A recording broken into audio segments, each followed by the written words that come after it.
I'm Kallen Campbell. I am a therapist here at Ellie Mental Health. What inspired you to get into the mental health field? That's a great question.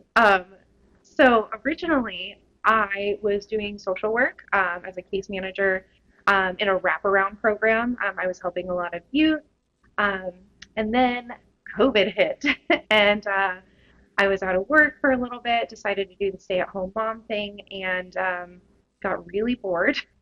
So I went back and decided to pursue my master's in social work, and it was through doing my master's that really inspired me to want to work mainly in mental health and be a clinician, um, mainly with veterans, as my husband is a military service member. So I've seen a lot of veterans who display PTSD, who have severe trauma that is just unresolved from their time in the military, whether that be in combat or just doing active duty work with the military. And so I really wanted to help that population um, just process their trauma and lead to a better life that is more clear minded for them so that they can be more active and present in their daily lives, whether that be just as an individual or with their families. And I talk to a lot of veterans, and they talk a lot about the challenges they face of transitioning out of the military. Yep, I have a How, few of those. Mm-hmm. how important is it for veterans to talk about that out loud with someone? It's very important. A lot of individuals don't realize that within the military, yes, they do provide some transitional counseling, but it's not as big as we think it is. So having that additional support in preparing them to get back into the civilian world is huge, and it matters greatly because a lot of them have fears that they're almost embarrassed to share with other people, whether that be their family members, their friends, because most of us have never served in the military. So we wouldn't quite understand what that's like in going from a very regimented, Uncle Sam is calling your name 24/7 type of work.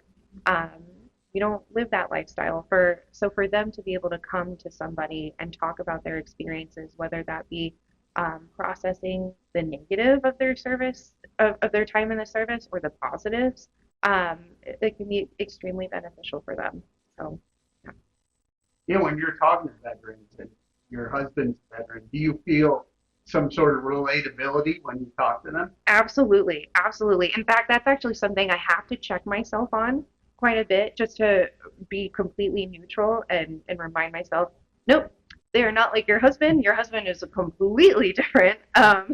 And so I have to have a delicate balance in like transference and counter transference and all of that with them. So yeah.